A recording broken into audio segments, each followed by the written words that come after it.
Yes, I'm wearing the same thing again because you know what? We only have one day to make all these videos and I need to make them happen, okay?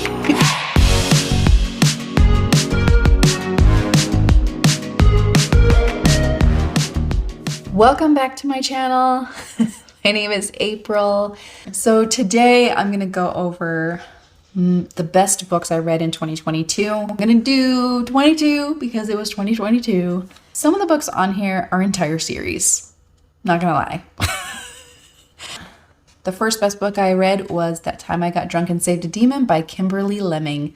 This is a fantasy romance book that is high shenanigans, high hijinks, and tons of laughs. It just cracked me up and I loved it all. The second best book I read was actually an unusual best book for me. It is my first dark romance, and it was Sea of Ruin by Pam Godwin. This book is absolutely fantastic. It's about pirates and they are dark. There's a lot of bad things that happen to Bennett, which is our main character, and she is captured by a captain, and he interrogates her in a not nice way, but somehow they fall for each other. The next three is Lisa Braden's Highlander series. Oh my god, these books are so charming. They follow brothers and sisters in the Highlands. They follow all these Scottish people. They're so great. The first one has a bit of a paranormal feel to it. And you know, these are your classic historical romances where you have to teach each other something. All three of them were fantastic. I read them back to back almost, and I absolutely loved them. Please, if you're wondering about a historical romance that you should try, pick up this one. The first one is The Making of a Highlander. It's so fantastic. The audiobooks are great as well. The next best book is The Marquess Makes His Move by Diana Quincy. Diana Quincy owns my soul. I've loved her lately. This one is no different. This is about a map maker and a duke in disguise. He's disguising himself as the valet, that person. And he's not very good at it. He's not. But somehow she doesn't notice, or she notices, but he's so charming that she looks over it, and it's so good. You have to read this. The next two are both by Alison Cochrane. I'm putting these up here. The Charm Offensive I read, as well as Kiss Her Once for Me. Both of these books, 5 stars all the way. They really also surprised me in me liking them. The Charm Offensive has to do with the dating show, and I hate reality TV, but I loved this book. And Kiss Her Once for Me also has a ton of anxiety rep and is just snowed in with a family of shenanigans, and it is so funny. I was literally cackling with it, and I really loved both of these books. The next one is The Inadequate Heir by Daniel L. Jensen. This is part of the Bridge Kingdom series, and it actually follows a different character. I did not expect to like Karis more than Aaron and Laura, but I did. I mean, there was so much adventure in this. The heroine is a very strong female, and they're an unlikely pairing as well. Ugh, them jumping over this gorge to get to each other. Lived for it. So the next book will probably hit a lot of people's lists if they read historical romance, and that is A Lady for a Duke by Alexis Hall. This book is so romantic and features a trans main character. Both of these are friends, former friends that have found each other again and are learning to like understand their feelings for each other. And it was just like one of these like where you're just like, oh, they're both so sweet to each other, so caring. The communication, I loved it all. And for a long book, this book is really long, which I normally will not read for my historical romances. It was worth every word. The next set I'm just putting the entire series on here because this has been a wild ride. It is the Bonds That Tie series by J.L. Bree. This series, I mean, it's quite polarizing. You're either going to love it or you hate it because it absolutely just drops you into the world, and you're into this world where you may have 4 or 5 bonded, fated mates, sort of, for you. And when you finally give in to each other, your powers grow. And so you're following Oleander, who is trying to escape her bonds. She doesn't want them, and they capture her again and find her and hold her. There's 6 books in all. I'm currently on book 5 and just loving it. 4 was probably my least favorite, but I'm still going to include it in my top reads of the year because this whole series just took me by storm. It also made me realize that maybe I do like to binge read books. No surprise for the next one. Another of my top favorite books was Heartbreaker by Sarah MacLean. This one is just one of the books that I love. It has such a snappy plot, which I love in historical romances.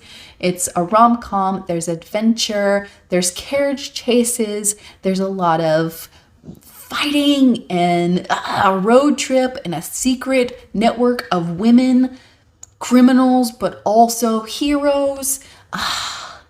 I loved every second of this. Sarah MacLean's books are so fun. I actually loved Heartbreaker a little bit more than Bombshell, which is the first book in the series, but that was just because this one is more action adventure oriented, and I have really loved that about her books. Also, Sarah MacLean's books tend to be more feminist in nature, more down with the patriarchy, which just sings to me right now. So yeah, no doubt that this made my list. The next book is A Wicked Game by Kate Bateman. I could probably put all of Kate Bateman's books on this list, but I'm going to go with this one in particular because I absolutely loved it.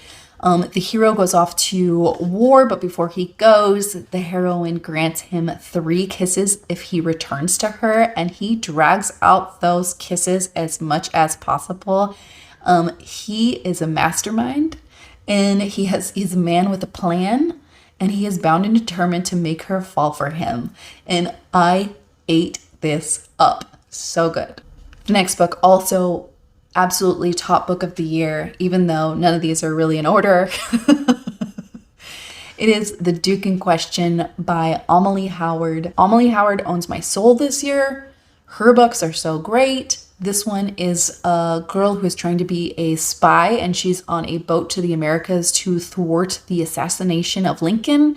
And he's a former 007. And he doesn't know that she is the person that he's looking to find. And it's just this entire game of cat and mouse. There is the steamiest de-virginizing scenes that I've ever read. And that scene will live on in my brain rent-free. I loved it.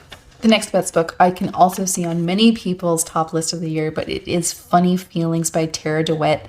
It is about comedians. It has total marvelous Miss Maisel vibes, especially in the beginning. She comes into their lives. It's about a single dad who is the father of a deaf girl as well. She befriends the girl and they become friends for a long time. And then he's her boss. He's her manager. She's trying to break out into the big leagues of comedy, and they have to fake date for a PR stunt, and through fake dating they fall for each other completely. They just can't deny each other anymore, and it is really emotional. There's a lot of, again, anxiety rep in this, a lot of great pro therapy rep in this as well from the male hero, and it's just fantastic. It was a very emotional read for me. I don't plan on reading it again, but it is absolutely the best book. The next book is A Curse of Blood and Stone by K.A. Tucker. I did not expect for the second book to be better than the first, but somehow it was. This was like the road trip of all road trips.